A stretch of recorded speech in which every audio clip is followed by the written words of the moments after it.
Mesdames, Messieurs, c'est avec plaisir que nous vous retrouvons pour cette édition. Bonsoir et bienvenue. Reconduit à la tête de la Cour suprême lors du Conseil des ministres du 4 mars 2026 dernier, Victor Dassia Dossou a prêté serment ce mercredi 25 mars 2026 au Palais de la Marina devant le chef de l'État Patrice Talon. Comment parler de Jésus-Christ à ses enfants, non pas seulement en parole, mais surtout à travers des gestes concrets du quotidien? Vous suivrez le révérend Ferdinand Glaglanon dans cette édition. Hors du Bénin, l'administration pénitentiaire de la Guinée annonce le décès de l'ancien aide de camp du capitaine Moussa Dadi Camara. Le médecin commandant Aboubakar Diakité Ditoumba serait décédé dans la nuit du mardi 24 au mercredi 25 mars 2026 alors qu'il purgeait une peine de 10 ans d'emprisonnement pour crime contre l'humanité lié au massacre du 28 septembre 2009 dans un stade de Conakry.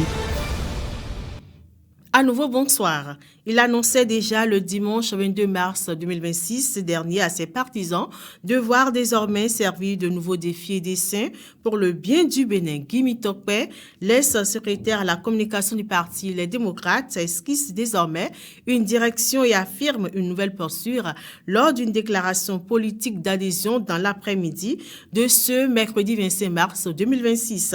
Il affirme son engagement d'investir chaque rue pour provoquer une mobilisation inédite autour du duo Wadaï Talata. Suivons cet extrait. Vous vous demandez pourquoi le choix du candidat au lieu de Wadaï. Je voudrais vous dire que j'ai observé, j'ai analysé, j'ai scruté. Et lors de la présentation du projet de société du candidat au lieu de Wadaï, j'ai vu un homme de clarté. Un homme qui a la maîtrise de ses dossiers. J'ai vu un homme de vision ce jour qui, en 30 minutes, a démontré qu'il ne cherchait pas simplement un poste, mais qu'il habitait une vision. Nous avons été séduits par son audace et par son pragmatisme, sa volonté de ressouder la cohésion nationale. Il a dit ce jour que dans son projet de société, il travaillera à améliorer ou à ressouder la cohésion nationale.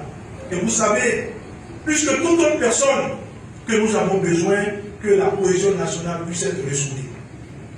Il a dit son ambition de transformer notre système de santé en un sanctuaire pour tous. Ça aussi, vous avez suivi. Il a dit son engagement sacré envers nos paysans et la renaissance de nos régions.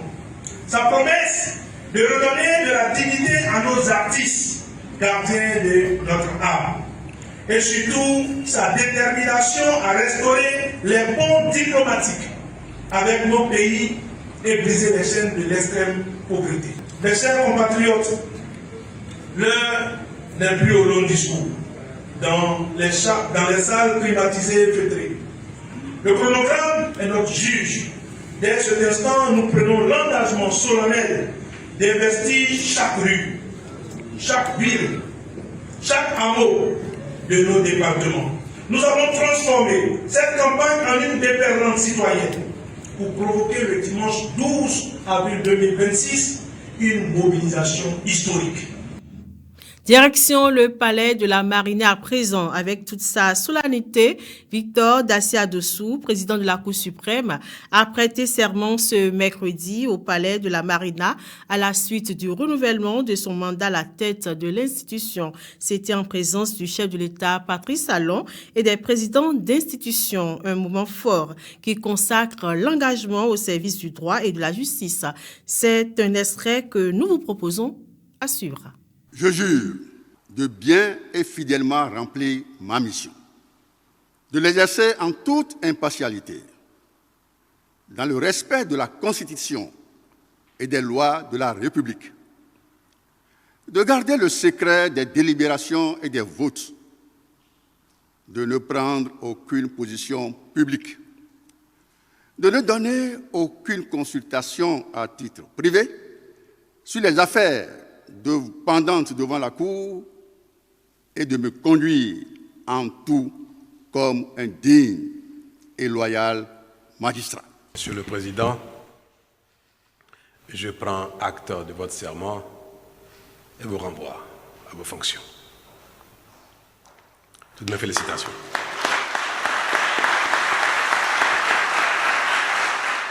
Je vais juste me permettre de vous adresser un mot. Pas une phrase, juste un mot pour traduire le sentiment profond que j'éprouve à votre égard. Parce que j'ai été 5 années durant témoin de votre engagement, de votre dévouement au service de notre cause commune. Et ce seul mot est le mot le plus courant que nous utilisons dans notre quotidien. Merci, Monsieur le Président. Je vous dis merci parce que votre charge ne s'exerce pas avec aisance et confort.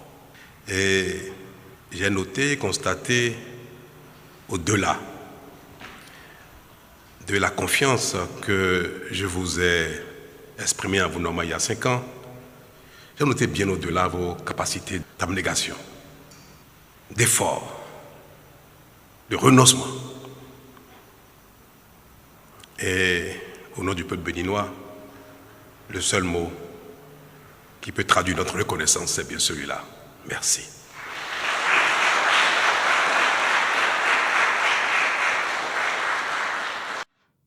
Le centre hospitalier international de Calavi, longtemps attendu par la population béninoise, est désormais opérationnel, marquant un tournant décisif dans le sanitaire, le système sanitaire national. Cette infrastructure de référence, conçue selon les standards internationaux, vient répondre aux défis majeurs liés à la qualité des soins et à la prise en charge des pathologies complexes au Bénin. Suivez ce reportage que nous propose Némi Dera.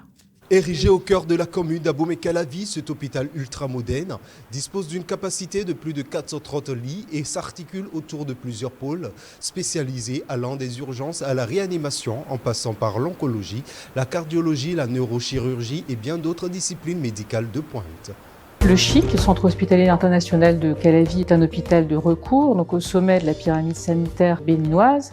Il a pour mission notamment de diminuer fortement les évacuations sanitaires en dehors du Bénin. Il dispose de 434 lits et places, d'un plateau technique de haut niveau. Il propose des soins très spécialisés, notamment en cardiologie, mais également en chirurgie lourde, comme la chirurgie thoracique, la neurochirurgie. Avec un plateau technique de dernière génération intégrant imagerie avancée, bloc opératoire moderne et services de haute spécialisation, le CHIC s'impose déjà comme un véritable joyau sanitaire. Aujourd'hui, nous avons plusieurs services déjà opérationnels. Nous avons également ouvert le service d'imagerie médicale avec l'IRM et le scanner. Notamment, il y a également les autres possibilités, les autres prestations telles que la radiologie conventionnelle, l'échographie et tout avec les incidences autrefois indisponibles au Bénin. Au-delà de l'offre de soins, cet hôpital se veut également un centre d'excellence pour la formation et la recherche médicale, contribuant ainsi à l'évaluation du niveau du personnel de santé béninois. Le CHIC d'Abomey-Calavi ouvre une nouvelle ère pour la médecine au Bénin où espoir, innovation et qualité des soins convergent au service des populations. Ça fait plusieurs années même que je voulais faire un bilan de santé. Récemment, j'étais même au Canada pour le faire. Je n'ai pas pu le faire parce que là-bas c'est très compliqué pour avoir un rendez-vous. Et c'est par hasard que j'ai vu sur les réseaux sociaux que dans mon pays d'origine, qu'est le Bénin, que je peux faire ces mêmes examens. Automatiquement, j'ai appelé le numéro du CHIC, j'ai eu les informations et je peux dire que c'est en moins d'une semaine que nous avons planifié tout ce que vous voyez aujourd'hui. Le CHIC aujourd'hui n'a rien à envier à ces hôpitaux que vous voyez en Europe, à ces grands centres.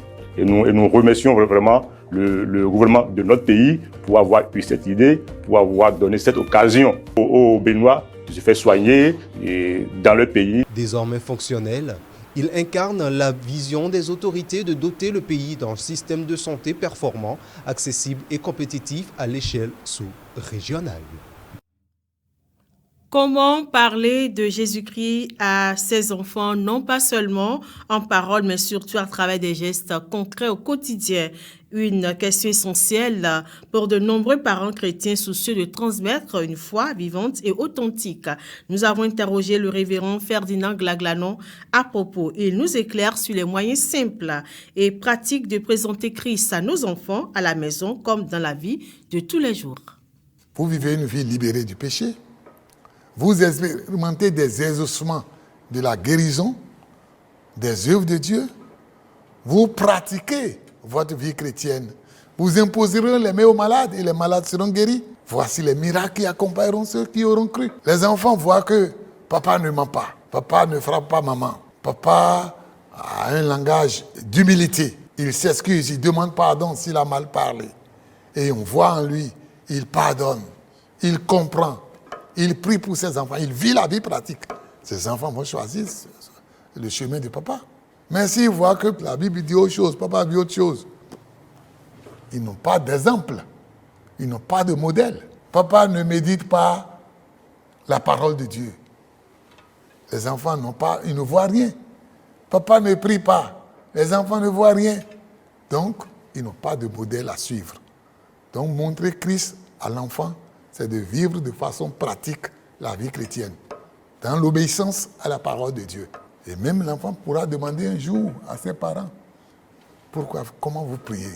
Vous voyez comment Jésus a vécu avec ses disciples, au point où les disciples, en voyant Jésus, ils ont dit, enseigne-nous à prier. Parce qu'ils ont vu qu'il se levait tôt le matin et qu'il priait, il parlait avec son Père. Et ils ont vu dans la journée comment il vivait, comment il pratiquait la parole de Dieu. C'est un vécu, c'est une transformation, c'est un changement. Et ça plaît, ça fait envie. Les enfants ont le privilège de voir la différence entre celui qui connaît Dieu et celui qui ne le connaît pas. Si vous êtes justifié, si vous êtes pardonné, si vous vivez la vie chrétienne, si vous êtes victorieux sur le péché, si le péché n'a plus de pouvoir sur vous, l'enfant voit. Quand vous allez parler, il va écouter. Actualité hors des frontières à présent.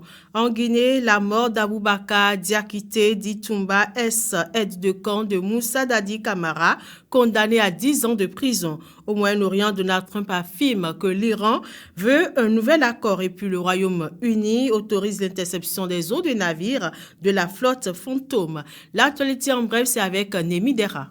L'administration pénitentiaire vient d'annoncer le décès de l'ancien aide de camp du capitaine Moussa Dadis Camara, le médecin commandant de Aboubacar Diakité Ditumba, la nuit du mardi 24 au mercredi 25 mars 2026, alors qu'il purgeait une peine de 10 ans d'emprisonnement pour crimes contre l'humanité liés au massacre du 28 septembre 2009 dans un stade de Conakry.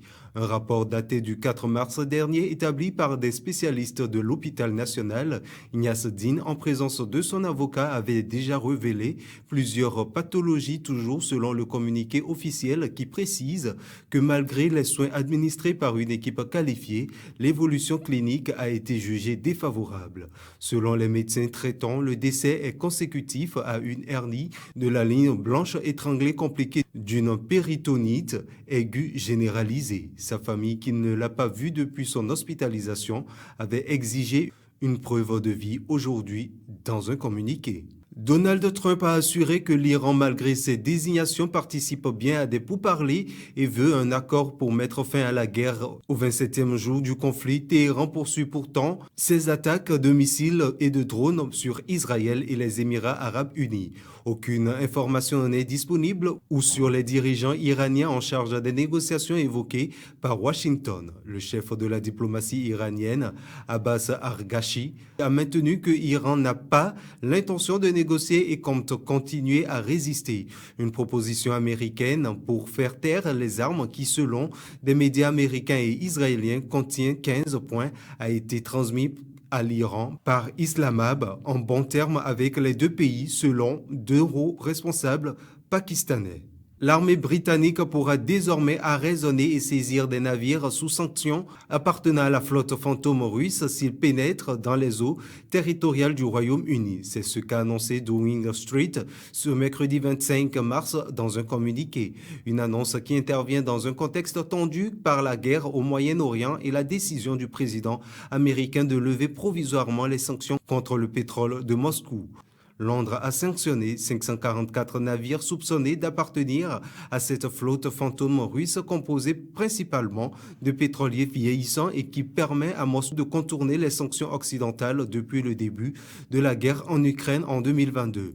Le Royaume-Uni va resserrer l'étau autour de la flotte en fermant ses eaux dans la Manche aux navires sanctionnés. Les opérateurs seront contraints à se détourner vers les routes les plus longues et coûteuses ou courront le risque d'être arrêtés par les risques britanniques, est-il indiqué.